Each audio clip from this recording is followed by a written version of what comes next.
Welcome back to the Ed Morrissey Show.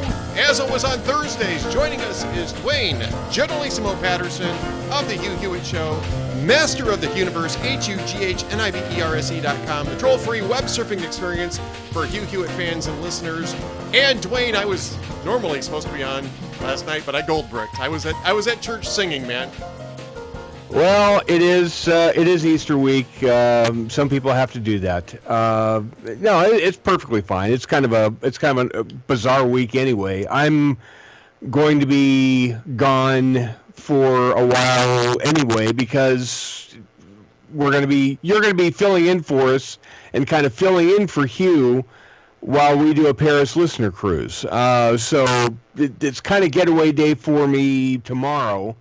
And finish packing over the weekend, and we head off to Paris and spend about 3-4 days there, and then hop on a boat and go to Normandy and back.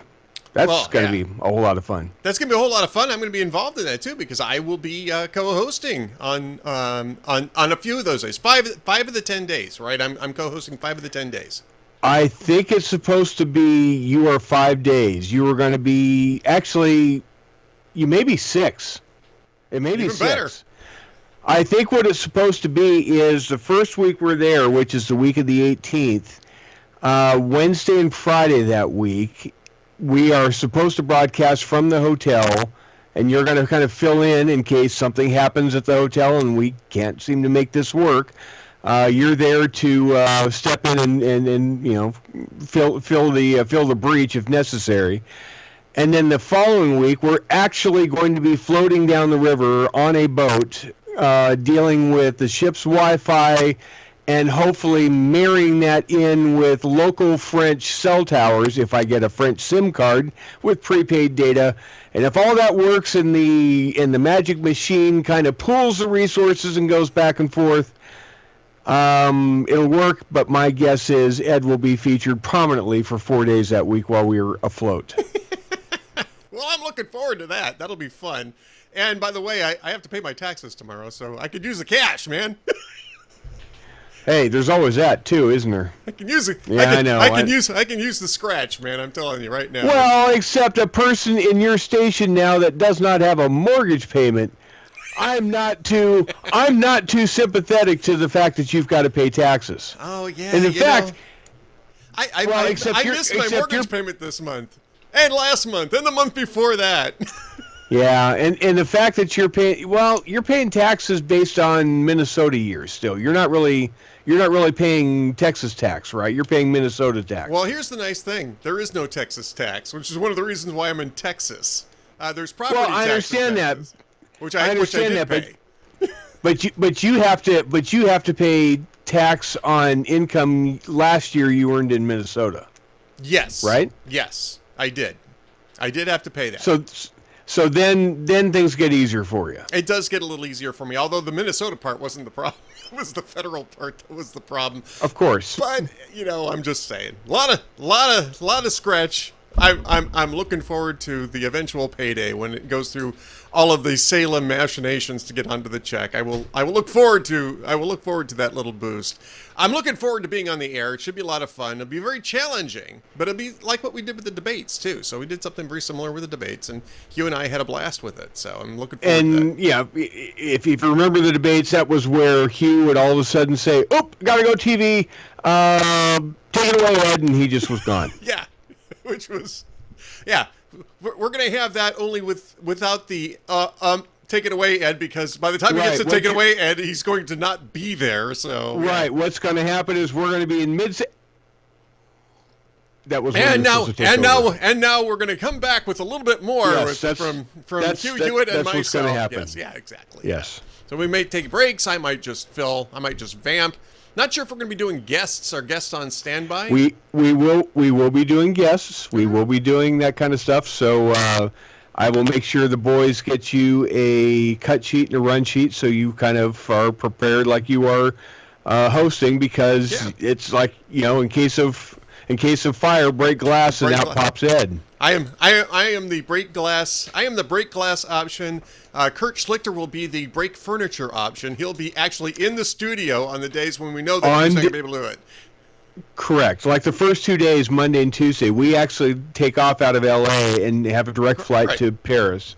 So, a 18-hour flight. I exaggerate. It's really about six. I don't know how. It's a lot. Long. But whatever that flight is, we leave in the afternoon, which means we don't get there until Tuesday mid-morning Paris time. So, Monday is completely shot, and Tuesday, by the time we get off the plane, get our stuff, get over to the hotel, check in, figure out what room we're going to broadcast in, and actually see if the dumb stuff works, it's already, there's just no way to get on the air Tuesday. So the first day we're going to try it is Wednesday. Right, exactly. That'll be my first day in on Wednesday. And by the way, just one really quick question before we get off of this and get on to the news of the day. Yep. You didn't have Gallagher make your travel arrangements, right? Because he'd probably route you guys over Ukraine to get to Paris. No, we don't trust Gallagher with anything. We kid. Mike Gallagher is like the sweetest guy you'll ever want to meet. He's just a big old teddy bear. Yes. So we like to tease Mike Gallagher. It's a tradition. It's a tradition. All right, so getting on to the news of the day. Lots of stuff to discuss. I'm not sure what you guys covered on the Hugh Hewitt show. I did see that Hugh retweeted Admiral Stavridis' observation on the Moskva. Now, this is an interesting story coming out of Ukraine. Now, did you have Stavridis on today? No, we had Stab on Wednesday. Yeah, is when we had him on. We had him on yesterday. Yeah. All right. So Stab's attitude was, if that were to go down, I mean, there's 64 S-300s on that. That was basically Russia's mobile anti-aircraft thing, which helps feed their air dominance. That's their air dominance in the region. And well, especially in the Black Sea. I mean, especially in the Black Sea area, and this is through Crimea. And through Crimea. They're covering their operations in the Black Sea, and in the attempt by Russia to cut off Ukrainian access through Mariupol to the Black Sea. And so, I mean, it's a huge loss for Russia. And if that goes down, that basically means that Ukraine can fly unfettered all the way down into Ukraine, all the way to the Black Sea. That actually can be a game changer, which is why yesterday when Joe Biden said, "Oh, sure, we'll send you those helicopters." Oh, wait, no, we're not going to send you those helicopters.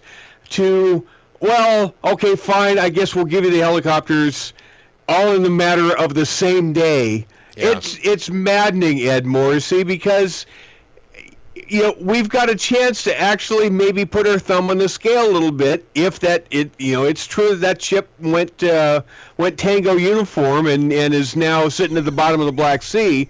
Why wouldn't we exploit that open airspace now and let Ukraine go to town, right? Yeah, those of you who aren't military, I'm not military, but I do know what Tango. I worked with enough military guys to know what Tango uniform means. Tango uniform is a affectionate term. It flipped over, shiny side up. It's a way of expressing that you have now assumed room temperature. It's a way of saying that you're prone face up. I'll just put it that way. Your mammalian, your mammal glands are now pointing northward. Yes. Which is what you don't want that necessarily on a ship. So yeah, it went. Correct. Now there was some dispute as to whether it actually went Tango uniform or whether it just was crippled. Russians are saying they're going to tow it back to a base for repairs, but I mean they were abandoning ship. It sounds like this thing is a 100% loss at the moment. They might be able to scrap it. It sounds to me, and obviously we don't know what we don't know, which is, fog of war all over the place there. Right. But if a Neptune hit that thing and it actually exploded or ignited some of the onboard anti-aircraft missiles, and those things, that's like shooting up a firework factory, right? Yes. I mean, it's one of the big dangers on any ship is when your munitions catch fire, because that alone can all of a sudden, yeah. All of a sudden, you've breached it from the outside with the Neptune, But then if your onboard stuff goes haywire and starts going off, well, then there's really nowhere else to go. Right. I mean, that's a huge problem on a ship. Fire is one of the biggest issues on a ship. And so, Ukraine is saying that they put a couple of Neptunes right on top of that ship, and that's what caused this. The Russians are just saying that a fire broke out in its munitions locker, and that's what caused this. And Stavridis said that had to be gross incompetence if that was true. Well, right, but didn't we also read reports that the ship had actually, after the Neptunes hit it, it actually didn't capsize, but it basically was listing. Yeah, it was basically sideways, right? Yeah, it was. That's the reason why they had to abandon ship, and who knows how many sailors got trapped in that thing when it did. Right. But the other that was Russia's biggest presence in the Black Sea. That was their flagship in the Black Sea. Right. I mean, right. The Moskva Moskva means Moscow. Moscow, right? This was the pride of their fleet. They named it right. Moscow for a reason. Right. You don't name the 3-hour tour minnow boat. You don't name that the Moscow. It's like the Constitution was for the United States. Yep. I mean it's a pride of service point, and I mean it's much more than that. As Duane just got done saying, it was a major part of their air supremacy doctrine was resting on the Moskva. The other alternate, which Stavridis didn't mention in his tweet, is that if it wasn't the Neptune, then it's either gross incompetence, or the other thing is it could be sabotaged by Russian sailors who don't want to be part of this war. And we've seen stuff like that from the infantry and from the mechanized infantry and even from some of the tank battalions, where they're spiking their vehicles and looking for ways to disappear. Or if you really want to entertain could it be too good to be true, but boy, would it be cool if it were.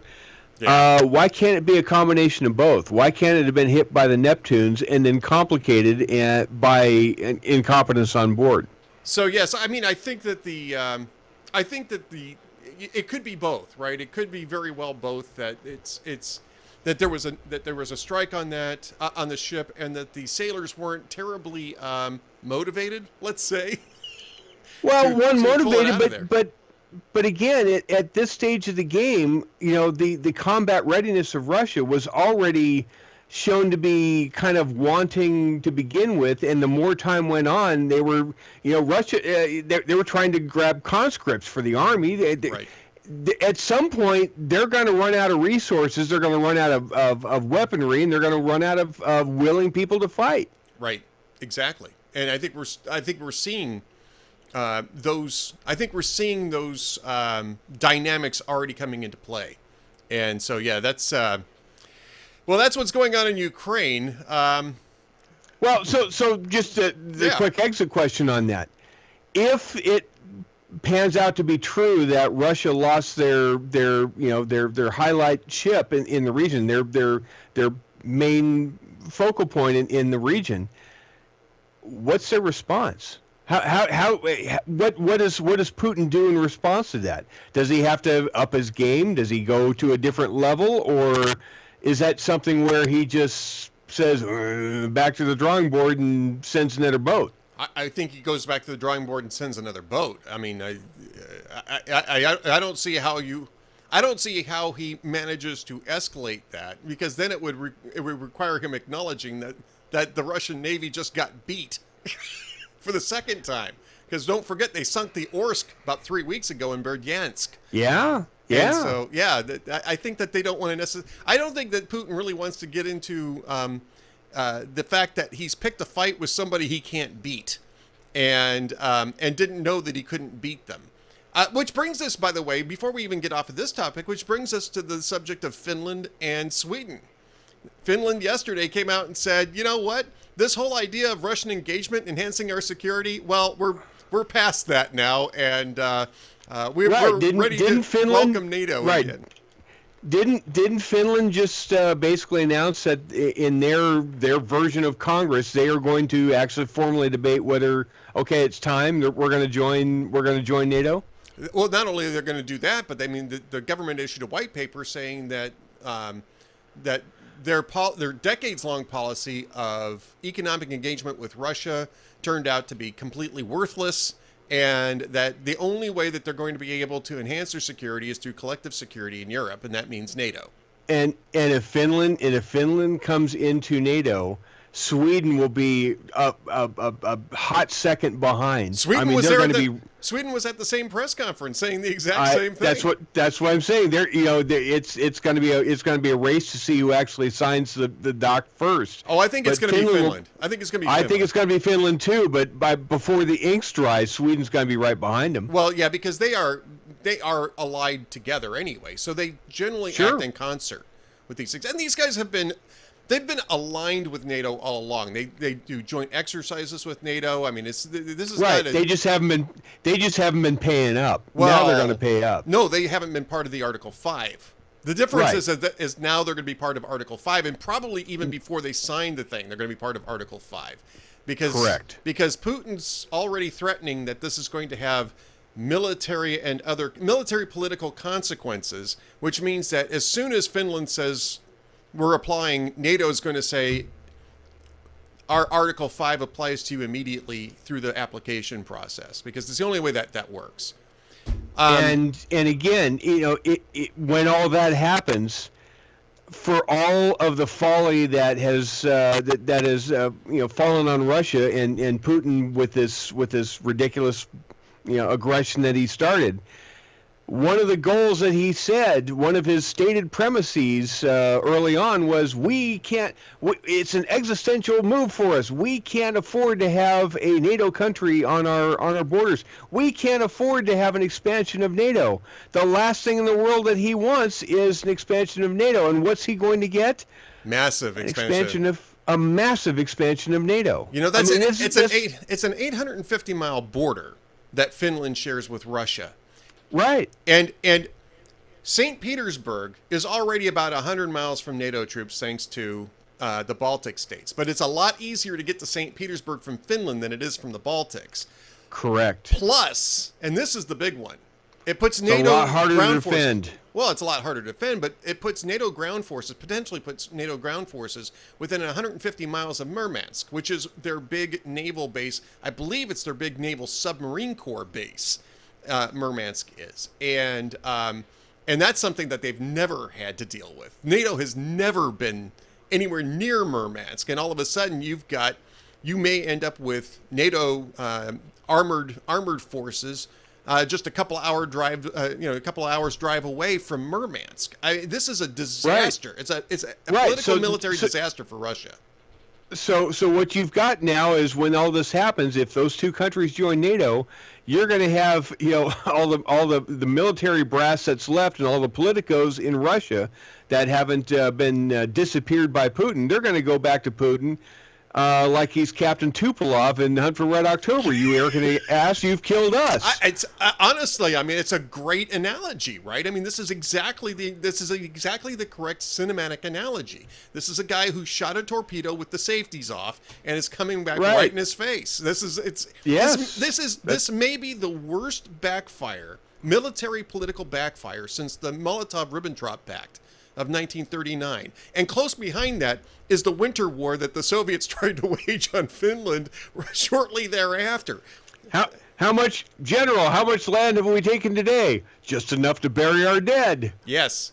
And, the Soviets technically won that, but only technically. They ended up with about 9% of Finland's territory when they were trying to take over the entire 100%. Boy, did it cost them a lot. They got their in personnel. They got their ass kicked, which is the reason why they finally settled it a few months later, because they just didn't have the personnel to do it. And it was a killing field. And Finland, by the way, is prepared for this. Finland is not Ukraine. Finland trains its civilian population on an ongoing basis on homeland defense. Everybody in Finland is trained to carry a rifle, armed to the teeth, and they're armed to the teeth, and they're trained for combat, and have been ever since the Winter War of 1939-1940. There's a reason why Finland is prepared for this, and Ukraine wasn't.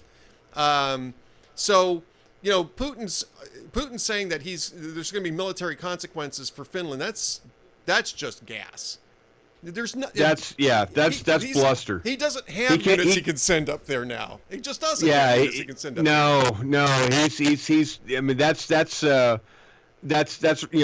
his mouth writing checks his body can't cash. Right? Yeah. Well, there's a whole lot of that going on with Putin at the moment, and this is the point I think that we can say that may be a game changer, because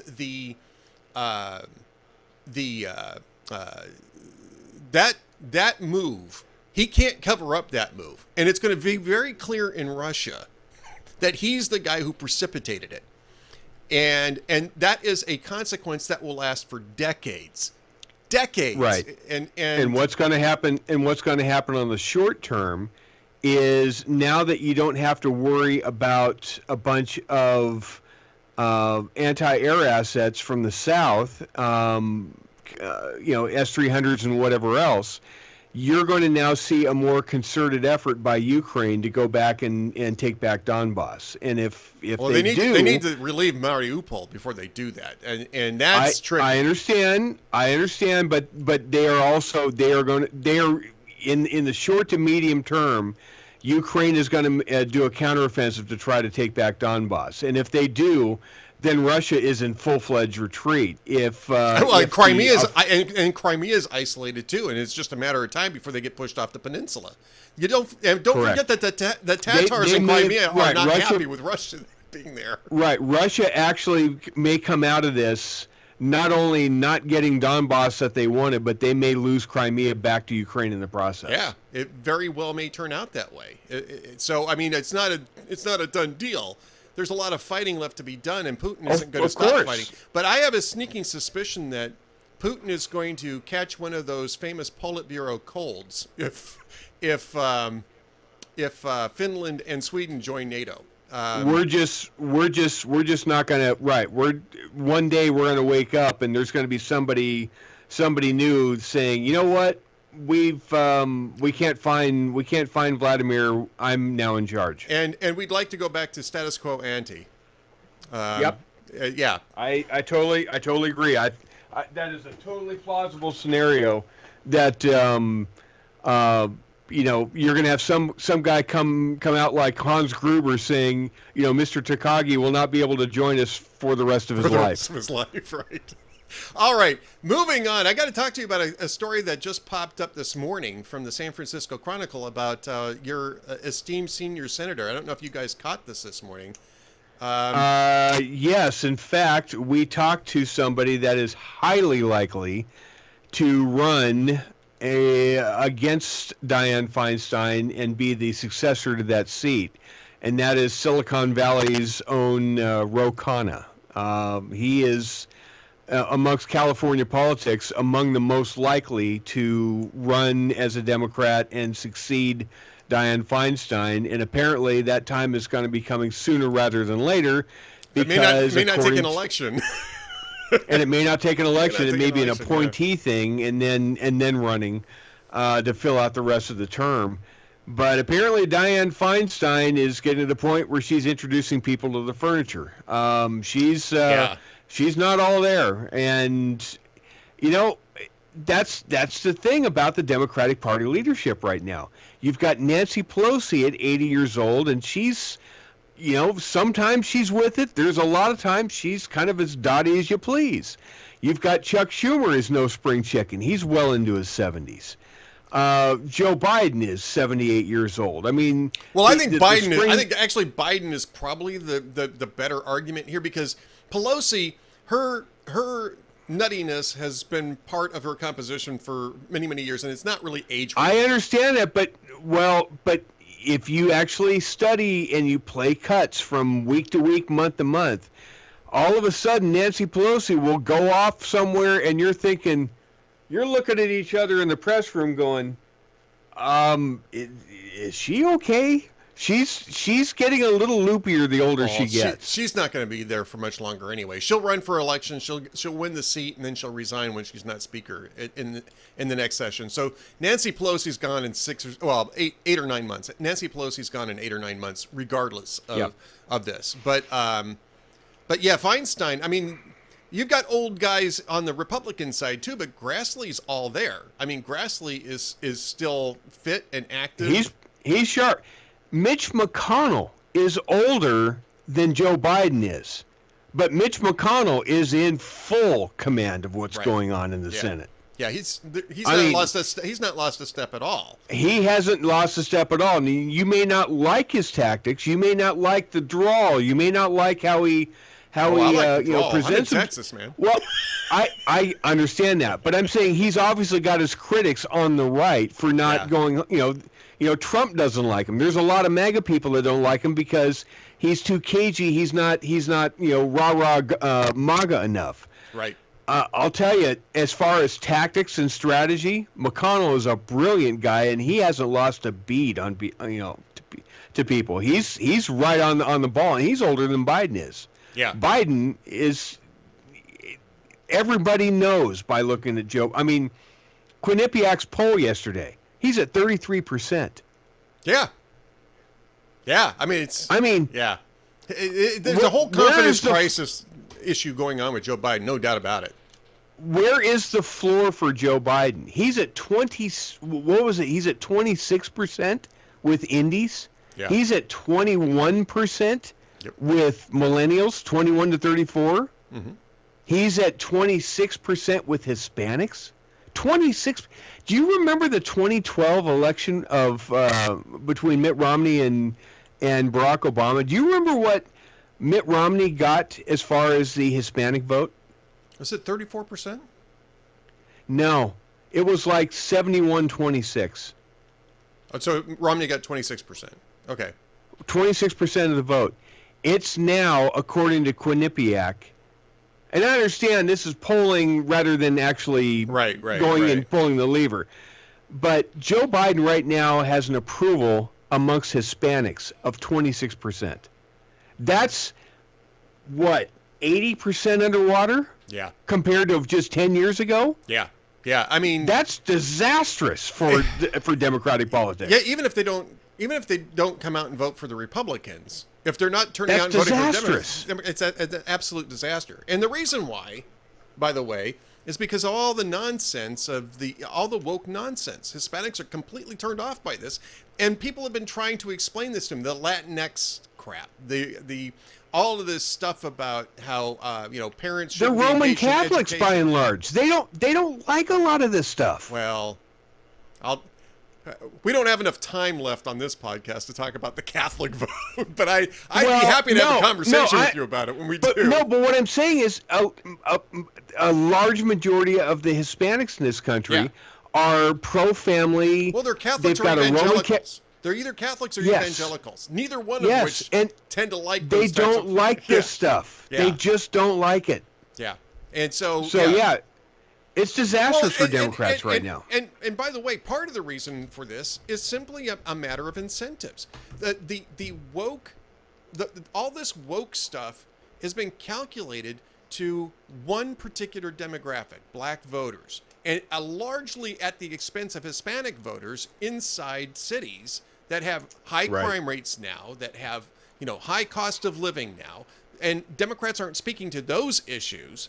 And so they're losing the Hispanics in those cities. Not to mention the Hispanics that have gone out, moved out to the suburbs, started their own businesses. I mean, this is sort of the traditional unfolding of an immigrant demographic as they assimilate into the country.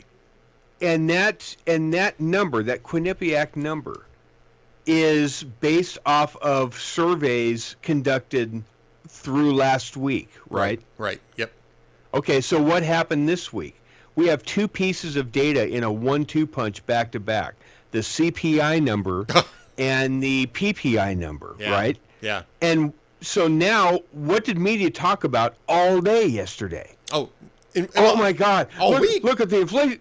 All week, right? The inflation number is through the roof. Now, how are people, now that they're marinating in all this news about, we haven't seen numbers like this in 40 years, blah, blah, all this. Is there a floor for Joe Biden? Is there an absolute rock solid floor, or is he going to crash below 30% in the next Quinnipiac? Man, I gotta say that first off, I'm surprised that Quinnipiac got him all the way down to 33%. Got down to 33. I never would have guessed I know. that. I never would have guessed that. And the thing is, remember, Nixon got down into the 20s. Carter got down pretty low. Yep. Well, yeah, Nixon had an actual scandal that was dragging him into the 20s too. But I don't think, did Trump ever drop out of the 30s? I don't think he ever did. Nope. No. He never did. Joe Biden is right. You look at the CPI and the PPI numbers. Yep. We don't have to spend a lot of time on it, but to me, the 8.5%, which is last year to this year for CPI, and the 11.2%, 11.2% for PPI, that's all well and fine to talk about that number, but that's not the real number. That's not the magic number. The number that's the one you talk about, it's like driving a car, right? Right. And you've got the telemetry on board. You've got the little computer where you can hit the button and it will show you all the stats. It'll show you what your average mile per gallon is. It'll show you how many miles you have left on the tank. It'll show you all that telemetry, right? Right. Well, that's fine to say 8.5% from last year to this year. That's the equivalent in a car of saying, okay, you drove this many miles on your last tank of gas. Okay, well, that's fine to know. But that's not the gauge that people look at when they're driving the car. What they look at is the speedometer. The big thing that people look at is how fast are you going? What's the current rate of speed? And what that rate of speed is in economic terms isn't the 8.5%. What did it do from last month to this month? Right, exactly. It was at 1.2%. Now, you take that 1.2% as a rate of speed. Yep. And you calculate it over a year. We're sitting on a consumer price index inflation number at current pace, at your current speed, you're at 14.4%. Yep, 14.4%. Your producer price, you do the same thing for the producer price number. Yeah. It moved up 1.4% from month to month. We're now at 16.8, almost 17%. 16.8%, yeah. No, I saw that. Yeah, absolutely. By the way, I do have to contradict you on one thing. The one thing that people look at most closely when they're driving is their phone. Yeah. Yes. At least from my experience. Is that what they do in Texas? Is that why they're kind of wandering around and they were doing it, lane drifting? They were doing it in California when I was out there in California last week. We do that here actually. I have to admit we do that here. So we've actually got after this. This is a great segue. We've got a great segment coming up with Avik Roy. But you understand the analogy, right? Yeah, I mean, and I talk about Avik Roy about inflation, about structural inflation, and I got a great. About 30 minutes coming up next with Avik Roy about this very topic. This is what's corroding the Democratic Party's prospects. They're absolutely desperate now. There's a Hill story out this morning, I haven't read it yet, about how they're looking to focus on the deliverables for their midterm message. And the deliverable that everybody cares about is 16.8% inflation rate in producer price index and 14.4% in consumer price increases. And so that's the deliverable. When the PPI number came out yesterday, Steve Leisman over at CNBC said, "Look, there's more inflation in the pipeline. We haven't maxed out. We haven't hit the peak yet because there's more inflation pressure in the pipeline with this PPI number. So now what you have on top of that going into the summer." What's going to happen when all this Russian and Ukrainian wheat and corn and food is not available because they've been blowing each other to smithereens? What's going to happen when there's a food shortage on top of this over the summer going into the fall? I mean, Democrats, they're going to get smashed, They're going to get absolutely wiped out. Duane, we're out of time. We got to run here, but... I guess we could say what's coming up on tomorrow's Hugh Hewitt show. I don't know what you've got scheduled. I know you got Dr. Larry Arnn doing the regular Friday thing. We do have Dr. Larry Arnn, but it is Good Friday. It's a best of for us, so we are actually going to be off. There you go. It's a 2-hour Good Friday conversation with Archbishop Charles Chaput out of Philadelphia. So it's a fine conversation. It's about the meaning of Good Friday, Easter week, all that stuff. It's basically a 2-hour conversation, all things Catholic. Uh, and that will happen tomorrow. I will do an after show Friday afternoon for people that want to go into the universe. Lilacs will be along, and I will do a Baker's Dozen and have a little fun with James. Haven't caught up with him in a few weeks. And then I'm off. I'm out. I'm gonzo for 2 weeks because we got to go do the cruise. So we won't be doing the podcasts. We won't be doing our normal podcast stuff with Duane for the next couple of weeks. So this is the last shot we're going to have with him for a couple of weeks. After that, we'll go back to normal, obviously. But right. Safe travels, my friend. Looking forward to working with you remotely, as always. I mean, I'm always remote, so. And hopefully we will be able to see you and talk to you. That is the plan. But if not, we trust that you will not make a complete hash of it. Well, I trust I won't make a complete hash of myself either. Duane Generalissimo Patterson, Master of the Universe, HUGHNIVERSE.com's troll-free web surfing experience for Hugh Hewitt fans and listeners. You stay tuned. There I am. You stay tuned because we got more coming up from Avik Roy about inflation. You don't want to miss this, folks. Stay tuned.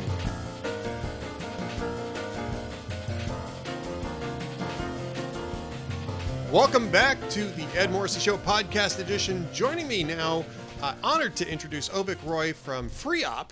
We're going to talk about FreeOp, the Foundation for Research on Equal Opportunity. Lots to hear about that. But we're also going to be talking about inflation, not just the current inflation, which we'll probably talk about a little bit, but why inflation's been a much bigger deal for a much longer time than you think. Avik, thanks for joining us today. So good to talk to you. Ed, it's really great to be with you. I've been a fan of Hot Air from the beginning. So cool that you guys are still going strong. Well, thank you. I appreciate that, and hopefully for many more years. I mean, I'm certainly enjoying myself. And look, I mean, the way that the economy's going, you got to stick with a good job that pays, right?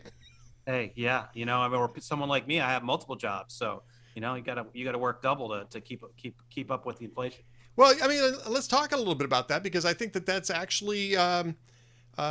More true than people realize. I don't know if you want to start with the current threat of inflation or with the larger point that you're making about inflation at FreeOp. That's FREOPP.org, folks. But Avik, I mean, let's start with the inflation that's going on right now. You've got Joe Biden and the White House desperately trying to spin this as Putin's price hike, when you can look back over the last year at government data, which shows that inflation was at least the way we normally measure inflation, was largely tame all the way through 2020 and didn't really start spiking upwards until the second quarter of 2021. Yeah, I mean, it's a huge problem. I think, those of us who are old enough to remember the 70s remember how bad inflation was then and how politically potent of an issue it was. But it was politically impotent because it affected people in a significant way, wiped out their savings, made it hard for them. People who live paycheck to paycheck, made it even harder to live paycheck to paycheck than it already was. These are huge problems. And I would say that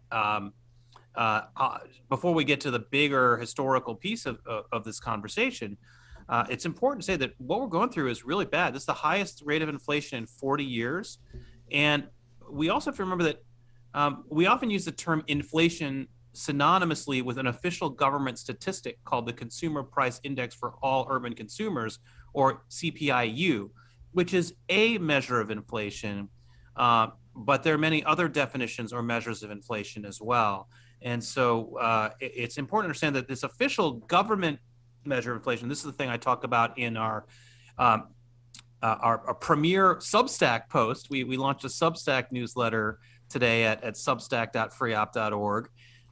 And that the point I make in that, one of the points I make in that newsletter is that the official measure of inflation, the CPIU, actually understates the true inflation in two ways.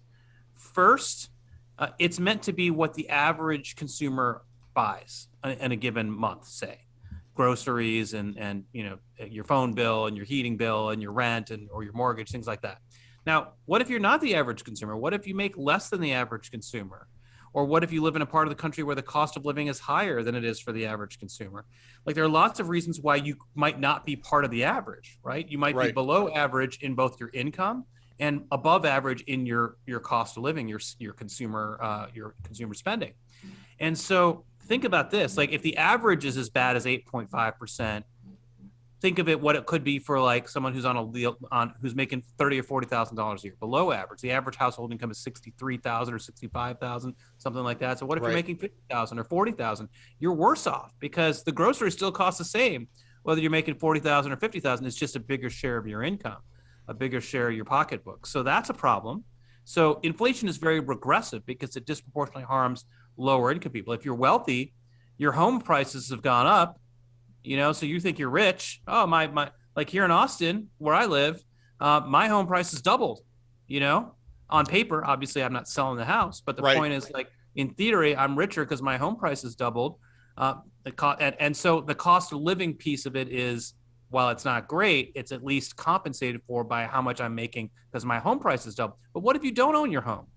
What if you rent, right? Then the problem is much greater. So all this to say that inflation affects different people in different ways, depending on what you need to spend money on and how much you make relative to the so-called government bureaucrat-defined average. So that's point number one. Point number two is that the CPI, in very important ways, actually miscalculates inflation.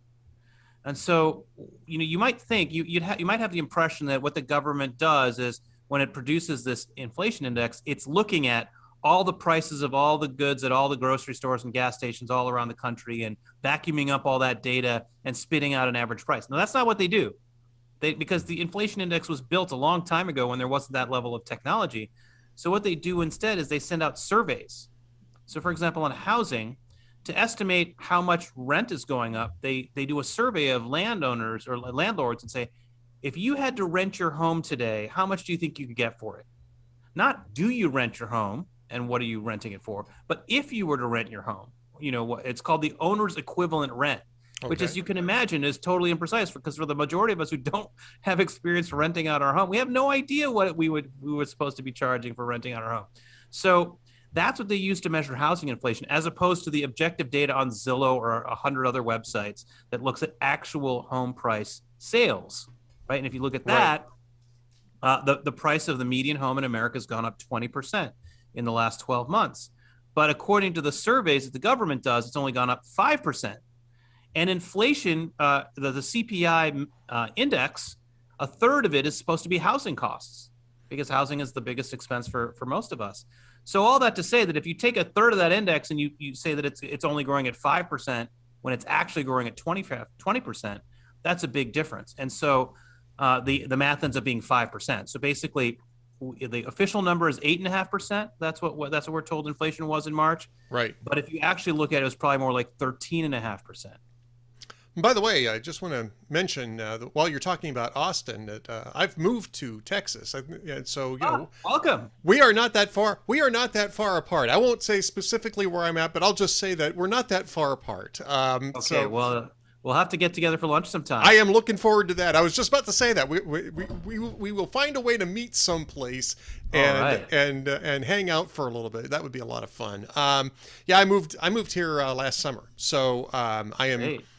And so I've been through that process, right? I've been through the house sale process. I am an immigrant. Yeah, I mean, I'm into free Texas now. So yeah, I feel like I've achieved something here. But I've been through the process of selling my home, of buying another, and I own my own home. And so I am part of that group of people who probably has a first off a more substantial net worth that's actually grounded in both liquid and non-liquid assets, but still making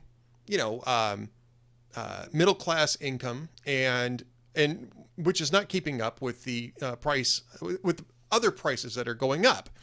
Specifically fuel, which is driving everything else, food, which is driving a lot of this. And when you take a look at these, and you take a look at other goods in these reports, when you take the time to break these things down, I mean, some of this stuff is, groceries are up 10%. And that, I mean, I believe that's on a little bit more. That assessment is a little bit more solid footing. Heather Long, by the way, at the Washington Post, usually does a pretty good job of breaking down all of the different data in here and putting it in historical perspective. So she was working on that yesterday with the CPI report. I didn't see anything that she did on the PPI, but the PPI looked worse right? And that's what the PPI, the Producer Price Index, is an indication of where we're going to be going in the next few months, because this is the prices that wholesalers are basically charging, and those costs get passed along to consumers. So we're looking at several months here, at least, where you're going to see buying power eroded. And as you say, not evenly, it's very regressively among workers. Just simply put, that's already been eroding, which we want to get to with your piece at substack.freeop.com, which, by the way, while we were talking, I subscribed to substack.freeop.org. Thank you. Substack.freeop.org, which, like I said, by the way, while we were talking, I subscribed to it. And everybody else should too. But Avik, I mean, even without looking at the historical, the longer term historical trend that I want to get to, you take a look over the last year, and the Wall Street Journal actually did a good job on this today, or last night, talking about the net effect of inflation over the last 12 months on workers' buying power. And they haven't, and this is from the BLS, this is from government data, and they have a chart up which shows that workers have only gained buying power in 2 of the last 13 months. I mean, this is not Putin's price hike. This didn't just start 6 months ago. It's been on a bad trajectory for the last 13 months. And you have to know that workers understand this. So the Putin price hike thing is just incomprehensible as a messaging strategy to me. Well, they don't have many good options on the messaging front. So, you kind of have to grade them on a curve when it comes to their political strategy. But I will say this, that there have been a number of mistakes that the Biden administration has made. One is the massive $6 trillion in stimulus, which was not all done under Biden. Some of it was done under Trump. But the doubling down on more stimulus at the beginning of his term definitely contributed to inflation. Larry Summers, Democratic economist, former Harvard president, former Treasury Secretary under Bill Clinton, he made this point. He warned very aggressively and passionately that this was going to be the result, and here we are. But we also have to point out that a big part of the blame rests with the Federal Reserve, whose chairman and many of its other members of the Board of Governors are Republican appointees. But Jay Powell in particular was initially appointed by Trump. His appointment was renewed by Biden. So it's a bipartisan. You can blame both Biden and Trump. And I think more importantly, in the case of Biden, like if he wasn't going to reappoint Powell, he was going to reappoint someone who'd be even more pro-inflationary. So it's not a matter of Powell specifically. In fact, the overwhelming consensus among the Federal Reserve Board of Governors is that inflation is okay. Like, they actually had this massive and significant change in policy last year where Jay Powell and the Fed Reserve Board said, it used to be we really tried to keep inflation under 2%. 2% was the ceiling of inflation. Right. But in order to kind of, stimulate the economy more, we're going to now say that we're shooting for an average of 2%. It can go above 2%, it can go below, but we're going to shoot for an average of 2% as opposed to having 2% be the upper bound that you try to avoid hitting. That was a massive policy change that didn't get a lot of attention at the time because I was in the middle of, last year, a lot of things were going on, particularly COVID. But that was a huge change. And to people like myself, who are macro econ wonks, who follow this stuff, a lot of us were very concerned about this, at least certainly those on the hawkish side of monetary policy were concerned about this. And like, look, the Fed gets bad data. It's like a Friedrich Hayek's classic knowledge problem where the central planners don't get the data until it's too late. So that's exactly what happened is the Fed threw all this money into the economy, which benefited the banks who received Federal Reserve money when they print it. It benefited venture capitalists, hedge funds, private equity, the stock market, corporations, entrepreneurs who get backed by Silicon Valley, that whole kind of supply chain of where money flows, real estate. But the average person doesn't see that money. What they see is higher prices. And all of a sudden, inflation's at 8%. And like all last year, I mean, you remember Powell and everybody else on the Fed board saying, "Oh, it's transitory. We're not worried about it." Right. And here we are. And now they had to throw that line under the bus. But that was a massive, massive mistake. And central planning by the Federal Reserve is just as bad as central planning by any other government entity. And one of the kind of real things that conservatives in particular need to start thinking about is this kind of complacency about the Fed, the idea that, well, just because the Fed has been run by people like Alan Greenspan and Ben Bernanke, who were appointed by Republicans, that somehow it's all okay. Like, no, actually, the Federal Reserve is, in my view, a broken institution that's made a lot of mistakes. I'm glad you're bringing this up, because I want to put this even before Powell. I mean, we can go back to Bernanke, right, with the quantitative easing policies that began in, I think, 2009. And Politico just had a really interesting article, I want to say it was a couple of months ago, about Thomas Honig, who was on the board of the Federal Reserve at the time. And for those who don't follow this thing, don't follow the Federal Reserve terribly closely, the Federal Reserve really relies on consensus. They don't like split votes on policies. So they put a lot of pressure on themselves, really, to have unanimous votes on these policies, especially when they're controversial. And Thomas Honig finally kind of caved on that. But he warned that the quantitative easing that was taking place in 2009, 2000, and on and on and on, it was really extending all the way to, you can make an argument one form or another that it extended all the way through all of the COVID-19 relief/stimulus bills too. All these expansions of monetary supply were going to recreate the situation in the 1970s, where asset bubbles formed, where inflation ran wild, stagnation resulted, and you end up with several years of miserable economics until the Federal Reserve just simply acts to dramatically tighten the monetary supply, force a recession, in that particular case, 2 recessions, right, one right after the other, in order to correct this overheating and stagnation. And that was not well received at the time. Now people are starting to look at that, but and so you can make this argument that this starts with an administration that was trying to do a recovery from the Great Recession, but didn't want to actually do the lower tax, lower regulation policies that would provide a stable recovery from that. Rather, they wanted to increase taxes, increase regulation, put further what's a good way to put it? Put further incentives in place for favored industries, green energy in particular, all of which would result in lower economic growth and stagnation. And the Federal Reserve decided to assume the role of the pro-growth policy-making body, which is how you got quantitative easing in the first place. Now, that's a little too neat, and I'll explain why in just a second, but I want to get your reaction to that and how that ties into all of this off-budget money that we've been spending over the last couple of years on COVID.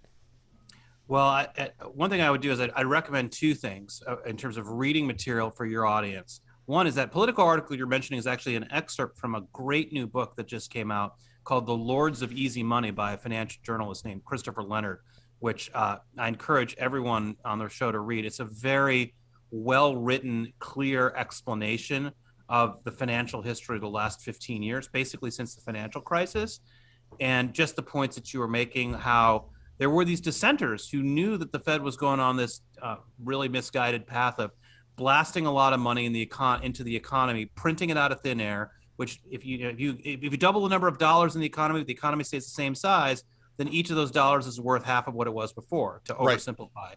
And that's basically what the Fed has done, again, oversimplifying. And but the key thing is not every price goes up in exactly the same way, because the way money flows through the economy is sequential. First, it goes to Chase and JP Morgan, Morgan Stanley, and Goldman Sachs. Then it goes to the hedge funds and the private equity funds and the venture capital funds and the stock market and the bond market and the real estate market. And then it kind of filters down through rich people and the rest of the economy. It's literally trickle-down economics. It's very dangerous. So that's one thing I encourage everyone to read. The other thing is I wrote a piece, just to give myself a little plug, last fall in National Affairs called Bitcoin and the U.S. Fiscal Reckoning. And that book goes, in a sense, a little bit higher of a level than the Lords of Easy Money. So the Lords of Easy Money is focused exclusively on the Fed and what the Fed does. But the problem is even deeper than the Fed, because for 50 years, we've lived under this fiat monetary system where the Federal Reserve is like the Supreme Court, an unaccountable bureaucracy that can do whatever it wants, basically completely change public policy in a way that's barely democratically accountable, and do a lot of things behind closed doors. think that they kind of have some command of the economy that they don't, and make a lot of bad decisions. And part of that is driven by the debt.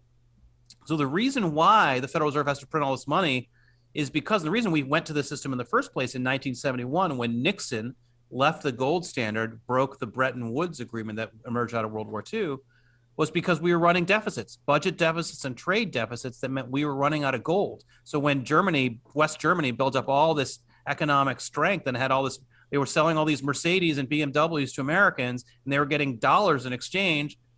Well, they can't use dollars in Germany, so they want to exchange them for gold. But the U.S. is running out of gold.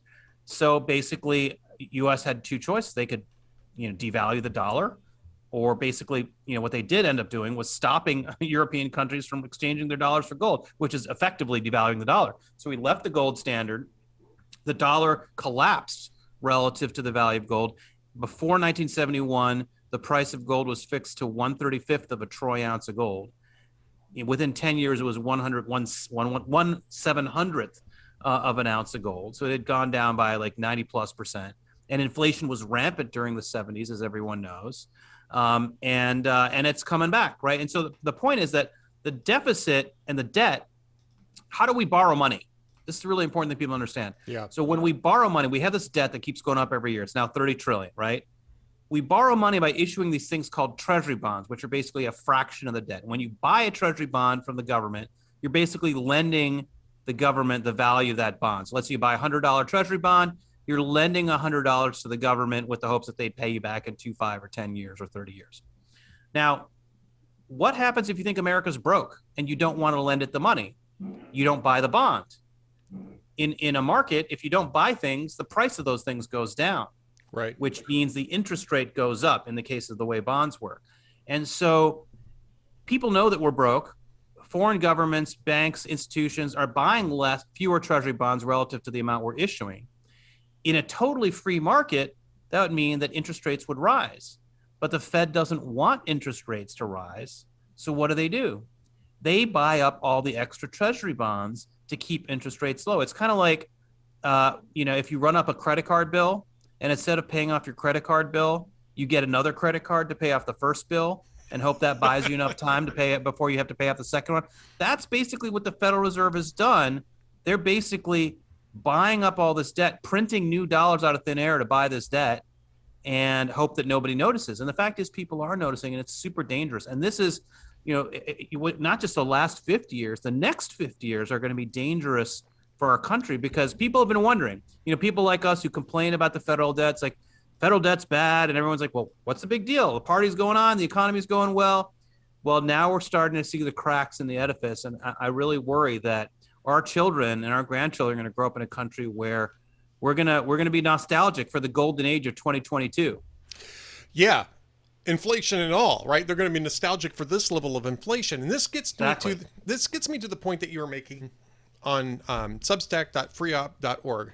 So be sure to subscribe to substack.freeop.org. We're all about shameless self-promotion here. Love it. Yeah, Avik, feel free to plug anything and everything. That's what we do here.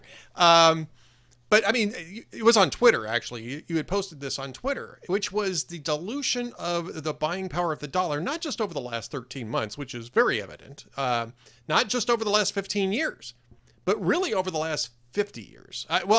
I take that back. Over the last 40 years, because I think your chart started in 1983, I think it was. 82. 82. I did 82 for a specific reason, which is if you actually look at it since, say, World War II, it's even worse, as you would expect, because that includes the 70s and the late 60s when there was really bad inflation. But my point in starting at 82 is that's when Paul Volcker came in and raised interest rates and tamed inflation. We had 2 generations, 40 years roughly of low inflation, sub 4% inflation, which the Federal Reserve is considered a success. Most economists say we've had stable increases in prices, nothing too crazy, 2-3% a year. That's pretty good. That's the mainstream economic view. Right. But here's the crazy thing is that adds up, right? Like if you have 40 years of 2%, 3% inflation, the end result is over those 40 years, your purchasing power for every dollar you own has declined by 2/3. And that's what that chart is showing you. That forget about the last 12 months. The fact is, if you if you made the same amount of money in 1982 as you do now, and I hope that you've made more over the course of your life, your purchasing power has declined by 2/3. And that's incredible when you consider the fact of globalization and free trade and technology, right? The smartphone in your hand should be way cheaper than it was 10 years ago, 20 years ago, 30 years ago. Right. Food has gotten cheaper because we get it from all over the world instead of growing it necessarily in the US. T-shirts have gotten cheaper. Clothes have gotten cheaper. Like all these things that we buy actually for everyday use have gotten cheaper. And yet the purchasing power of the dollar has declined by 2/3, which tells you how profound inflation has been, even in a quote unquote low inflation environment. And this is, I had a conversation with somebody earlier today, Avik, about this, and saying that this is, certainly Biden has made things worse, that American Rescue Plan made things worse. It was a catalyst that kicked off this high inflationary cycle, but it was coming. And the reason why it was coming is because of the structure that we built. And again, since 1982, if you look at your chart, you can see that very easily. When we started running deficits as large deficits, I should say, as a matter of public policy. And I mean, we've been doing that for 50 years, really since the Vietnam War, with a couple of brief interruptions since the Vietnam War. And this is the result of this. And, it's always interesting to me, Avik, and I'm sure you find this amusing too, is that you go back like through old newspapers and stuff like this. This used to be kind of a hobby of mine when I was in college, right? You go back through old newspapers from like 30, 40 years ago and say, oh, look, you could get beef for, 15 cents a pound and all that kind of stuff. You look at all the old ads, and it's, it's so hilarious. Well, it's not so hilarious to me anymore, right? And I'm looking back when I was an adult at the prices of things, in 1982, 1983, and realizing, and it's almost become, we've grown inured to it, right? We've grown inured to the idea that the dollar is going to depreciate on a year-to-year basis, whether or not we're devaluing it or not. Mm-hmm. And so when you're saving dollars, this has an impact if you're saving dollars. This has an impact if you're trying to, have any sort of liquid assets whatsoever. The cost of money erodes its buying power over time because we're in that kind of environment. And now it's going to get a lot worse. So we've got a couple of minutes left. And just because I want to make sure that people go over to, freeop.org and substack.freeop.org to subscribe to your newsletter, I don't want you to give away all of the secrets, but give us a thumbnail prescription for reversing this. What is it that we need to do to reverse this? Well, it's going to be hard because the fundamental thing, I'll say this. The fundamental thing we have to do is we have to solve the deficit and debt. If the debt continues to grow and the deficit continues to grow, it's going to be really hard to get out of this death trap that we're in. That's sort of like the sort of pessimistic view. But here's where we can start. We can start with something that you actually mentioned in reference to that Politico article. We can start by restoring the value of dissent on the Federal Reserve Board of Governors.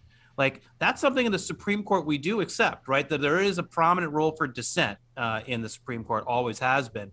We need to bring intellectual diversity to the Fed board. We need to bring dissent into like this whole Bernanke thing where it has to be unanimous so the Fed has no credibility. No, you should have a situation where there's a 5-4 vote, or I can't remember the exact number of people on the board of governors. I think it's 13, whatever it is. It's like, we need to have there should be vigorous dissents. Guys like Honig should be able to say, no, I disagree, and here's why, and not be shamed into that. But we should have vigorous debates about these things. 150 years ago, before the creation of the Federal Reserve, monetary policy was actually one of the top domestic policy issues that everyone cared about. William Jennings Bryant's cross of gold speech, if anyone has studied American history and remembers that was all about monetary policy. We're going to go on a gold standard or a silver standard, and the reason why a lot of people wanted to go on a silver standard was because it was looser monetary policy, basically.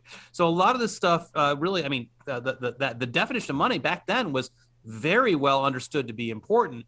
Once the Federal Reserve was created in the 1910s, in 1913, if I recall correctly, ever since then it's been it's been taken out of the hands of the democratic process. So all that to say, the first thing we need to do is have more diversity in the Fed, and that means more hawks. Trump had nominated Judy Shelton to the Fed, and her nomination was sunk by a handful of Republicans, which was too bad because she could have been someone who could have brought that intellectual diversity to the Fed. Others can in the future, but they're not. It's not going to happen under Biden because the people Biden's nominating the Fed are people who not only agree with what Powell's doing, but want to go even more in that direction. Well, also because Biden really wants an expansionist spending policy, so that I mean, because then it's like a sugar high. Like you put all this money in the economy, everyone feels happy for a little bit, and then all of a sudden the inflation comes later, and then you wonder what happened. That's a hangover. There is no better description of that, and I've used the term sugar high a number of times than on the stimulus packages. I understood the CARES package because government broke the economy. Government it was a Pottery Barn rules, right? Government imposed extraordinary interventions on the economy. They needed to do something to keep it from completely breaking apart. But after that, it became, people are unhappy. Let's give them some more cash that they can spend to make them happy again. And by the time that third tranche rolled around, it wasn't even necessary, right? The economy was actually percolating along pretty well. We had decent normal size growth for the type of restriction that were still in place, plus some of the supply chain issues, and that was the catalyst that started what we're experiencing now. But this was gonna come regardless, because that's the type of spending that we could have expected from the Biden administration. And frankly, we could have expected from a second Trump administration too, because spending money is popular with people. Right. That's a key challenge we have, is that people like spending money. It's popular. Cutting spending is not popular. And Republicans are very good at yelling about, cultural issues, but they're not so great at cutting spending. No, they are not. Couldn't agree with you more on that one. Avik Roy, before we let you go, tell us a little bit more about freeop.org and how to subscribe at substack.freeop.org. Well, it's easy to subscribe. Just go to freeop or substack.freeop.org. That's FREOPP.org. And you can subscribe there. You can also, if you want more stuff from us, you can go to freeop.org, the main website, and there are lots of options there for getting other pieces of our material. It's called the Foundation for Research on Equal Opportunity. We're a new think tank, a free market think tank started in 2016. And our mission is to use economic freedom, free enterprise, technological innovation, and pluralism to improve the lives of Americans whose incomes or wealth are below the U.S. median. How do we show that the most progressive idea ever invented by humanity is individual liberty? That's what we work on every day. And I think we've made a lot of progress. We're in a lot of different policy areas: healthcare, education, housing, energy, macroeconomics, banking, regulation, immigration, a whole range of stuff. You can find it on our website. Tell us what you think. And you can follow me on Twitter at AVIK. That's my first name. At AVIK. And by the way, you can also go to the FreeOp blog for some thoughts from some of their scholars. That's blog.freeop.org. Blog.freeop.org. Freeop.org, the main site. Substack.freeop.org to get the really cool stuff in the newsletter. So be sure to do that. And at AVIK on Twitter. That's where you find Avik Roy. Avik, thank you so much for being with us. And as a fellow Texan, I can't wait to get together with you in person and just hang out and have fun. And it's great to see you. And you've really made my day, because this, we worked hard to get the Substack launch going. It's thousands of names from our email list, our old email list, that we had to port over and make sure there wasn't any mistakes. And it's just great to get it out there. Great to get the reception to it, and look forward to putting more out. All right, Avik Roy, thank you so much for being with us. Stay tuned for more from the Ed Morrissey Show. Don't go anywhere.